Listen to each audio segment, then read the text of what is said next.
Smart city है नहीं कि रोड पे आपने गवर्नमेंट की अच्छी बिल्डिंग बना दी है, नेताओं के बना दिए, बड़े बड़े बड़ियों के बना दिए और गरीब का झोपड़ा उसके पीछे दब रहा है। तो स्मार्ट सिटी नहीं है, वो दिखावा है मैडम। अभी तो ऐसा बहुत ज़्यादा डेवलपमेंट देखने को नहीं मिल रहा है हमारे शहर में, क्योंकि रश इतना ज़्यादा है, जगह जगह पर ट्रैफिक जाम की समस्याएं। और स्कूल टाइम में आप रोड पे जैसे भी जाएंगे तो मतलब एक एक डेढ़ घंटा हमें वहाँ वेट करना पड़ता है। लैंडस्लाइड हो रही है, क्लाइमेट में चेंजेस आ रहा है। वो क्यों हो रहा है? क्योंकि जो पॉपुलेशन जो यहाँ पे ज़रूरत थी 5 से 6 लाख लोग रहते थे, आज वो 20 से 25 लाख हो गए। तो उससे जो है काफ़ी फ़र्क पड़ रहा है, वेदर पे फ़र्क पड़ रहा है, चीज़ों पे फ़र्क पड़ रहा है, यहाँ के जो है वन्य जीव हैं आपके, उनके ऊपर फ़र्क पड़ रहा है। अब जापान में क्या सिखाया जाता है? जापान के बच्चों को ये सिखाया जाता है कि घर साफ ना रखें, देश साफ रखें। और मंत्रियों के बच्चे बड़े बड़े ऑफिसर बनेंगे, हमारे बच्चे रेडी पटड़ी लगाएंगे। जो एक प्राकृतिक सुंदरता हमारे देहरादून की थी, वो स्मार्ट सिटी के नाम पे ख़राब कर दी गई है। आप बोल रहे हैं स्मार्ट सिटी, हेलीकॉप्टर भी आ गया, सब कुछ आ गया, एम्बुलेंस भी आ गई है। अरे जब वो यूज़ ही नहीं हो रही है तो उस चीज़ का फ़ायदा क्या है बताओ? सफाई स्मार्ट सिटी तो बाद में बनेगी, जब युवा कामयाब होंगे तो वो सब कुछ बनेगा। क्या करोगे आप उसको स्मार्ट सिटी बना के, कौन रहेगा उसमें? सरकार क्या करेगी मैम जब तक लोग ही नहीं करेंगे? अगर लोग कूड़ा फेंक रहे हैं सड़क पे तो सरकार आके थोड़ी उठाएगी। अगर हमारे लिए डस्टबिन है तो हमारा भी तो फर्ज बनता है डस्टबिन में डाल सकते हैं। कोई भी काम करने के लिए पहले बदलाव अपने अंदर आएगा ना, तभी तो सड़कों पे नजर आएगा, तभी भी कोई चीज़ होगी। जय देवभूमि जय उत्तराखंड। आप देख रहे हैं भारत न्यूज़ लाइव और मैं सिमरन। आज हम मौजूद हैं देहरादून शहर के गांधी पार्क में। देहरादून शहर जिसे स्मार्ट सिटी भी कहा जाता है। सरकार कहती है कि शहर बदल रहा है, तरक्की कर रहा है, पर क्या ज़मीनी हकीकत क्या है? क्या शहर सच में बदल रहा है? समस्याएं हल हुई हैं या अब भी हाल पहले की ही तरह है? एक तरफ मॉल हैं, स्मार्ट कॉलोनीज़ हैं, तो वहीं दूसरी तरफ बेरोज़गारी है, जल संकट है, ट्रैफिक जैम जैसी समस्याएं हैं। आज हम जाएंगे जनता के बीच, डायरेक्ट उनसे सवाल जवाब करेंगे, जवाब जानेंगे क्या ये शहर सचमुच स्मार्ट सिटी बन पा रहा है। तो चलिए, आपका नाम? विकास खंडूरी। देहरादून शहर को सालों से स्मार्ट सिटी बनाने की बात हो रही है। आपको क्या लगता है कि कोई बदलाव नज़र आ रहा है शहर में?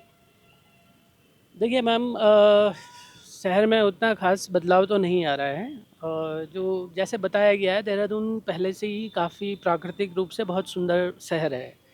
और इसको देखिए, आप एक स्मार्ट सिटी मतलब आप चाहते हो कि एक मेट्रो सिटी बन जाए, तो वो हो नहीं सकता है, क्योंकि ये छोटा शहर है और पहाड़ों के बीच स्थित है, एक वैली है। यहाँ की जो क्लाइमेटिक कंडीशन है वो कुछ और है।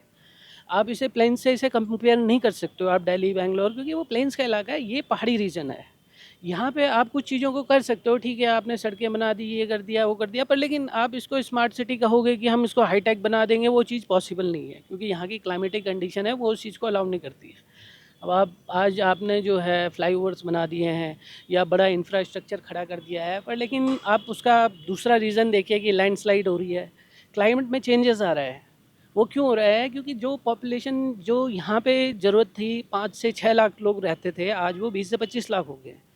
तो उससे जो है काफ़ी फ़र्क पड़ रहा है, वेदर पे फ़र्क पड़ रहा है, चीज़ों पे फ़र्क पड़ रहा है, यहाँ के जो है वन्य जीव हैं आपके, उनके ऊपर फ़र्क पड़ रहा है। तो एक मतलब ठीक है, आपका एक व्यावसायीकरण है, आप एक मटेरियलिस्टिक के हिसाब से चल रहे हो, आपने एक इंफ्रास्ट्रक्चर, एक बिज़नेस का वो बनाया है चीज़ को, पर जो यहाँ का अपना प्राकृतिक सुंदरता था वो ख़त्म हो चुका है। और उससे देखिए ऐसा है कि ठीक है, आप भीड़ खड़ी कर सकते हो, ये कर सकते हो, पर लेकिन जो एक्चुअल में जो यहाँ का ब्यूटी था वो स्मार्ट सिटी के नाम पे ख़राब हुआ है। और वो चीज़ जो है आप कर नहीं सकते हो। आप बजट बना रहे हो, लोग पैसा कमा रहे हैं, वो एक अलग चीज़ है, पर जो एक प्राकृतिक सुंदरता हमारे देहरादून की थी वो स्मार्ट सिटी के नाम पे ख़राब कर दी गई है, और हम लोग इससे सहमत नहीं हैं। हम लोग को हमारा पुराना देहरादून ही अच्छा लगता था, और आज भी अभी अगर ये चीज़ें यहाँ पे रुक जाती हैं तो अच्छा है। अगर आप ज़्यादा करोगे तो ये फिर यहाँ पे एक आप कह सकते हो कि बाज़ारवाद टाइप का हो जाएगा, और वो पुरानी चीज़ें ख़त्म हो जाएंगी धीरे धीरे। अब टूरिस्ट भी पहले से कम है, जो पहले लिमिटेड होटल्स होते थे, कम लोग आते थे, अच्छा क्राउड आता था, अच्छा काम होता था। और आज क्या हो रहा है कि रोड रेसिंग हो रही है, लड़ाई हो रहा है, झगड़ा हो रहा है। क्यों हो रहा है? क्योंकि कुछ जो है हुदगड़ी लोग आ रहे हैं। आपने जो है हर चौराहे पे दो दो दुकान छोड़ के तीसरे पे वाइन शॉप खोल दिया है, बार खोल दिया है, कुछ अनऑथराइज चीज़ें भी चल रही हैं। तो उससे क्या हो रहा है? शहर का नाम ख़राब हो रहा है, यहाँ का रेपुटेशन ख़राब हो रहा है, ठीक है, जो लोग पैसा कमा रहे हैं वो कमा रहे हैं, पर लेकिन एक जो एक्चुअल ब्यूटी है और एक्चुअल एक शांत शहर था वो चीज़ खराब हो गई है। प्रदेश में पलायन और बेरोजगारी दो बड़ी समस्याएं हैं। सरकार से आपकी क्या उम्मीदें हैं? क्या बदलाव सरकार को करने चाहिए? देखिए मैम, मैं तो ये कहूँगा कि गवर्नमेंट क्या करती है, गवर्नमेंट स्कीम्स आती हैं। अब ट्रैवल में काफ़ी स्कोप था, पर लेकिन गवर्नमेंट में पर्यटन में कोई भी पैसा नहीं लगाया है। कोई भी ऐसी स्कीम नहीं है कि जिससे यहाँ पे जो यूथ है उनको कोई जॉब मिल सके। प्राइवेट कंपनीज काम कर रही हैं, लोग बाहर से आके यहाँ पे पैसा कमा रहे हैं, बाहर से एम्प्लॉयमेंट, बाहर से जो है मैन पावर भी बाहर से आ रही है, पर यहाँ का जो लोकल आदमी है उसके लिए ना कोई रोज़गार मिला है, ना उसको कहीं पे कोई ऐसा स्कीम है कि वो अपना कोई काम शुरू कर सके।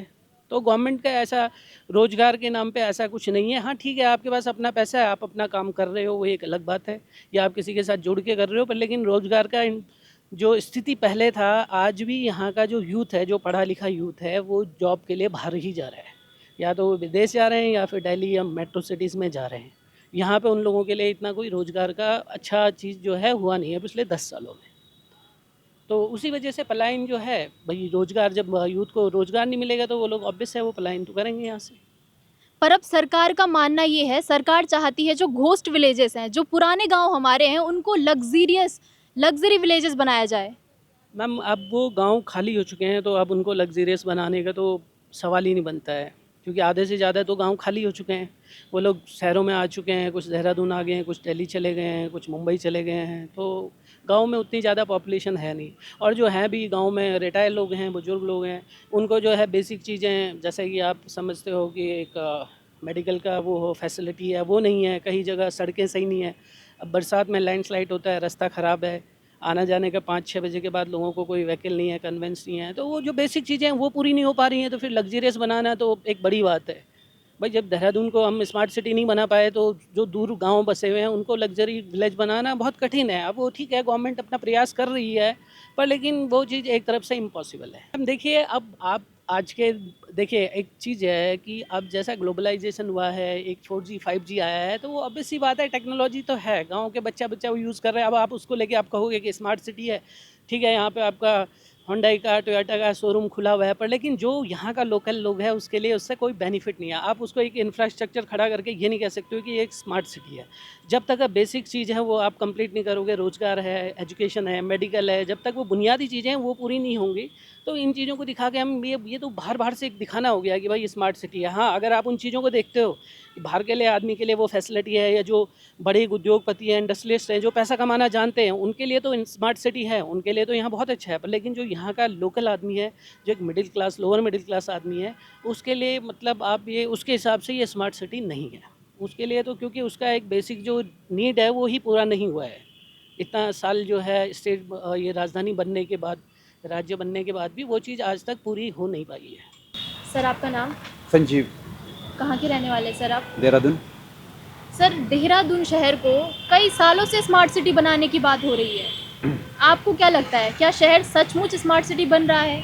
कुछ बदलाव आए हैं? नहीं, मुझे तो कोई बदलाव नज़र नहीं आते, जैसे पहला था वैसे ही है। क्या बदलाव आप चाहते हैं शहर के अंदर? लोग ईमानदार हो जाएं तो बदलाव अपना पा जाएगा। अगर आप ईमानदारी से अपना काम करेंगे तभी तो बदलाव नज़र आएगा। अगर आप खाली कागजों में ही या कोई वैसे ही काम हो रहा है तो कैसे बदलाव नज़र आएगा? कोई भी काम करने के लिए पहले बदलाव अपने अंदर आएगा ना, तभी तो सड़कों पे नज़र आएगा, तभी भी कोई चीज़ होगी। वैसे तो सब चीज़ जो नॉर्मल है वैसे ही हो रही है। बताइए आप, कहाँ बदलाव आ रहा है, बताओ। सरकार स्वच्छ भारत मिशन, स्वच्छ भारत अभियान की बात करती है, आपका क्या विचार है इस पे? सरकार क्या करेगी मैम, जब तक लोग ही नहीं करेंगे। अगर लोग कूड़ा फेंक रहे हैं सड़क पे तो सरकार आके थोड़ी उठाएगी।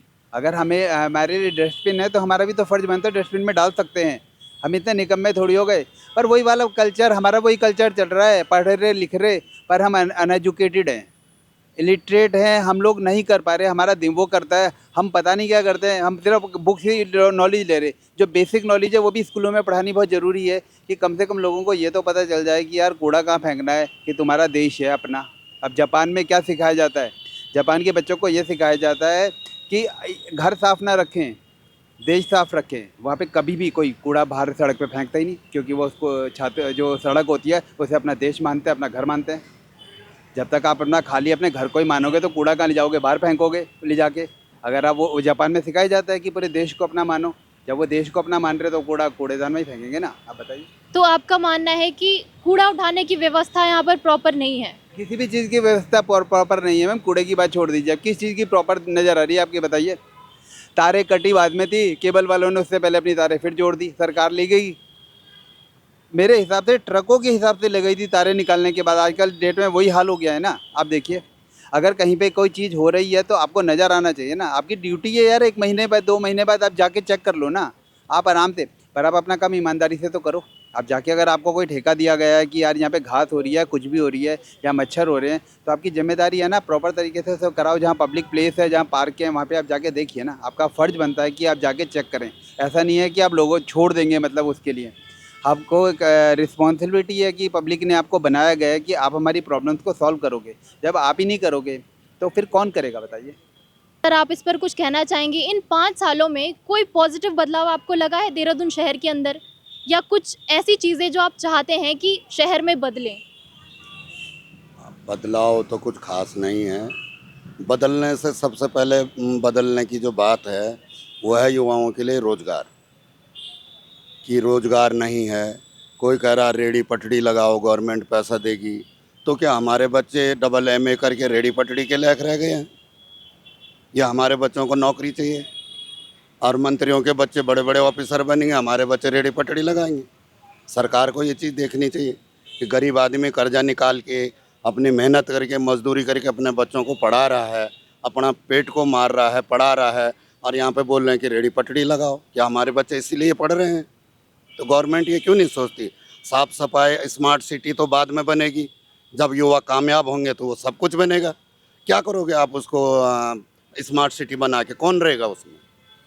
बच्चे हमारे बाहर जा रहे हैं नौकरी के लिए, धक्के खा रहे हैं, क्यों? अपने देश में नहीं है। कोई हमको शौक़ है कि हम बाहर जाके करें? जब हमारे पास रोज़गार हो तो अपने देश में करेंगे, अपने देश में घर बनाएंगे, अपने देश में दुकानें खोलेंगे, मॉल बनाएंगे, नौकरी करेंगे, तभी तो ये स्मार्ट सिटी बनेगी। स्मार्ट सिटी कैसे बनेगी? बातों से बन जाएगी? नहीं बनेगी। स्मार्ट सिटी तब बनेगी जब हमारे पास रोज़गार हो, पैसा हो, अच्छा कपड़ा हो, अच्छी व्यवस्थाएं हो, अच्छे घर हो। स्मार्ट सिटी उसको बोलते। स्मार्ट सिटी ये नहीं कि रोड पे आपने गवर्नमेंट की अच्छी बिल्डिंग बना दी है, नेताओं के बना दिए, बड़े बड़े बड़ियों के बना दिए, और गरीब का झोपड़ा उसके पीछे दब रहा है। तो स्मार्ट सिटी नहीं है, वो दिखावा है मैडम। और क्या कहना चाहेंगे इससे ज़्यादा? सर, पलायन के ऊपर आप क्या कहना चाहेंगे? क्योंकि गाँव से लोग रोज़गार की खोज में शहरों की तरफ बढ़ते हैं, लेकिन अब शहरों में भी नौकरियां नहीं है। मेन जो मैंने कहा बेरोज़गारी है। बेरोज़गारी पलायन है। अगर मेरे घर में मुझे 15,000 की नौकरी मिलती तो मैं यहाँ क्यों आता? अब यहाँ भी 15,000 में गुजारा नहीं होगा तो फिर पलायन करके बाहर जाना पड़ेगा। तो मेन कारण बेरोज़गारी है, जिसको कोई नहीं देख रहा है। वो 5 किलो राशन भर दिया, कितने दिन खाएगा? बाकी 5 किलो तो आपने दिया, हमारा 5 आदमियों का परिवार है। वही चावल हमें परचून की दुकान से खरीदना पड़ता 35 रुपये किलो। तो आप क्यों फ्री राशन दे रहे हो? आप 20 रुपये किलो दो ना चावल, हम खरीदेंगे। और जो फ्री में ले रहा वो नहीं लेगा, जो बेच रहे हैं वो नहीं बेचेगा। क्या साबित कर रहे 5 किलो राशन दे करके? कि आदमी पल गया? और वो भी अंगूठा नहीं लगा, फिंगर नहीं लगा, आपको राशन नहीं मिलेगा। ये तो भिखारी से बेहतर ज़िंदगी है। मत दो आप पैसे में राशन दो, फ्री में क्यों? फ्री खाने की आदत क्यों डाल रहे हो जनता को? फ्री की आदत किसी को नहीं डालना चाहिए। ये एक के साथ एक फ्री वाला आदत नहीं डालना चाहिए। दाम दो और काम करो। सबसे बड़ी गवर्नमेंट हम उसको मानते हैं जो फ्री चीज़ को बंद करे। तो आदमी मेहनत भी करेगा, काम भी करेगा। आप रोज़गार दो, सिर्फ रोज़गार की व्यवस्था करो और कुछ नहीं। फ्री मत दो कुछ भी। हम नहीं कहते हैं कि फ्री दो, किसी को मत दो। लोन दो, उसको वापसी लो, ब्याज सहित वापसी लो, लेकिन उसके लिए उसको रोज़गार दो पहले। लोनिंग क्या करोगे? मैं लोनिंग लेके क्या करूँगा? वापस कैसे दूंगा मैं? मेरे पास तो कोई व्यवस्था ही नहीं है। मैं बच्चे पढ़ा रहा हूँ लोगों से कर्जा निकाल के, कल नौकरी नहीं है, मैं कहाँ से वापसी दूंगा? मैं मर जाऊँगा, मेरे बच्चों को परेशान करेंगे। तो पहले रोज़गार है मैडम, सबसे पहले रोज़गार है। गवर्नमेंट को ये सोचना चाहिए कि रोज़गार दो युवाओं के लिए, कैसे भी दो, कोई भी व्यवस्था बनाओ, आप रोज़गार दो। सर, उत्तराखंड को टूरिस्ट का प्लेस माना जाता है। दुनिया भर के लोग यहाँ घूमने आते हैं। हाल ही में आपको पता होगा कि मनसा देवी हादसा हुआ, बहुत ही दुखद घटना है ये। आपके क्या विचार है इसमें? क्या शासन प्रशासन की क्या जिम्मेदारियां हैं? शासन प्रशासन की जिम्मेदारी ये थी कि जब सड़क कम चौड़ी थी तो अतिक्रमण होने क्यों दिया।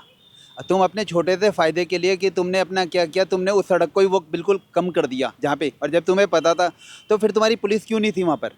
अगर आपको पता है कि वहाँ पर इतनी भीड़ होगी तो वहाँ पे पुलिस का प्रॉपर अरेंजमेंट होना चाहिए था ना, और उनको निकालने के लिए नीचे ही रोक देते लोग। आपको पता है कि अगर ऊपर भीड़ होगी या कुछ भी हो सकता है तो आप नीचे से कम लोग भेजो ना, जब वो दर्शन करके आ जाएं तो उसके बाद दोबारा भेजना चाहिए। आपको एक प्रॉपर चैनल के थ्रू काम करना चाहिए ना। और उसके बाद तो आधी सड़क से ज़्यादा सड़क तो जब लोग घेर लेंगे अतिक्रमण में, तो आप क्या उम्मीद कर रहे हैं कि ऐसा नहीं होगा? हमेशा होते रहेंगे, नहीं रुकेगा कोई चीज़। आप प्रॉपर आप सड़क पलटन बाजार में जाके देख लीजिए, पूरी सड़क घेर रखी, एक एक दुकानदार ने 10-10 अपनी दुकान के आगे लगा रखी, उनसे पैसे ले रहे, कोई भी नहीं बोलता है। कौन बोलता है बताइए? आप पलटन बाजार में एक बार राउंड मार लीजिए, कल की डेट में आप निकल नहीं सकते वहाँ से।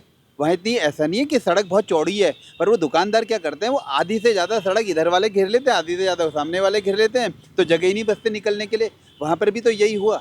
आप गए वहाँ पे, जो पैदल का रास्ता है वहाँ पे तो आसपास कुछ होना ही नहीं चाहिए, सिंपल सड़क होनी चाहिए थी। और वहाँ पे जिस तरीके से हालात थी वो तो बहुत कम लोगों ने वो मैनेज कर लिया लोगों ने, वरना वहाँ के हाल तो बहुत बुरे होते।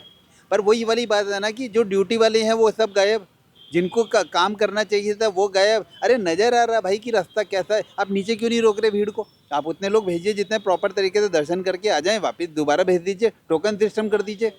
जब कुछ हो जाता है उसके बाद आप थोड़ी देर हल्ला मचाएंगे, उसके बाद सब शांत हो जाएगा। अभी मैं पढ़ रहा था अभी बैठ के कि एक फ़ौजी की बेटी को 5 जगह घुमाया, उसकी बेटे की डेथ हो गई। अभी मैं पढ़ रहा था तो अब 5 जगह क्या हुआ, एम्बुलेंस ही नहीं आ रही है। पहाड़ को तो ये हाल है, 5 जगह वो जब फ़ौजी की बेटी को इलाज नहीं मिला तो अब आम आदमी से क्या उम्मीद कर सकते हैं? 5 हॉस्पिटल्स में रेफ़र का केम चल रहा है। अरे डॉक्टर्स नहीं है क्या? वो पढ़े लिखे डॉक्टर्स नहीं है हॉस्पिटल्स में?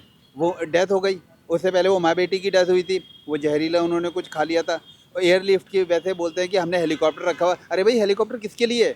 अगर उन्हें वहाँ से उठा के ऋषिकेश नहीं छोड़ पाए, आपके पास हेलीकॉप्टर था, आप उन्हें उठा लेते ना, एयरलिफ्ट करा के उन्हें ऋषिकेश में एम्स में भर्ती करा देता।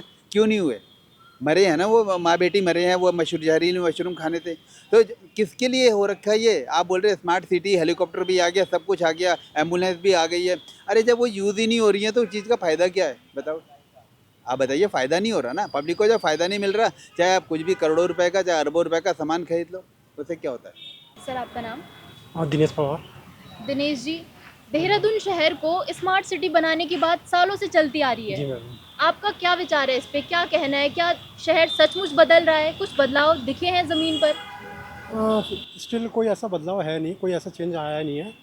और उसका रीज़न अभी तक समझ में नहीं आ रहा है कि कब से, मतलब कि लास्ट 5 ईयर से इसका अनाउंसमेंट हो चुका था कि मतलब कि स्मार्ट सिटी बनना है, लेकिन still there is no work. और ऐसा कुछ नहीं, एज यूजुअल जैसा पहले था वैसे ही आज है, देयर इज़ नो चेंज। पिछले 5 सालों से कोई भी पॉजिटिव चेंज आपको दिखाई दिया है? कोई भी? नहीं, ऐसा कुछ पॉजिटिव चेंज नहीं दिखाई दिया। 2027 में चुनाव आने वाले हैं। अगर आज ही चुनाव करवा दिया जाए तो किन मुद्दों पर आप वोट देना चाहेंगे? मेन चीज़ तो ये है कि एजुकेशन है। एजुकेशन का जो लेवल्स है, और जहाँ जहाँ प्राइवेट इंस्टीट्यूट्स हैं जहाँ फ़ीस बढ़ाई जा रही है, उस जो फ़ीस हाइक हो रहा है उसको मतलब कि एक नॉर्म्स बनना चाहिए। और दूसरा फ्री एजुकेशन होनी चाहिए। स्टिल बहुत सारे बच्चे हैं जहाँ मतलब कॉन्स्टिट्यूशन के हिसाब से 6 to मतलब कि 14 ईयर्स तक के बच्चों को फ्री एजुकेशन देनी चाहिए, मगर स्टिल बहुत बच्चों को नहीं मिल रहा है। और ये है दूसरा रोज़गार, employment, that is very important. यही पॉइंट्स। स्मार्ट सिटी की हम बात कर रहे हैं तो एक पॉइंट ये भी निकल के आता है कि सरकार कहती है स्वच्छ भारत मिशन।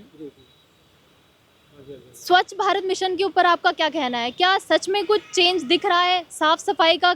हाँ, ये तो है कि मतलब कि क्लियरिटी हो चुकी है, और मतलब कि अब इतनी गंदगी नहीं देखने को मिलती जितनी पहले मिलती थी। हाँ, यहाँ पे गवर्नमेंट का फुल मार्क्स है, यहाँ पे कह सकते हैं कि है। अब ये तो कहीं कहीं पे तो गवर्नमेंट बहुत ज़्यादा प्रयास कर रही है, मतलब अपनी तरफ से काफ़ी कोशिश कर रही है, लेकिन स्टिल इंडिविजुअल को खुद ही सोचना पड़ेगा कि उनको क्लीननेस कैसे आगे प्रोसीड करें। Smart city, Dehradun smart city बनने की बात सालों से चलती हुई आ रही है। क्या आप मानते हैं कि ये शहर स्मार्ट सिटी बन पा रहा है?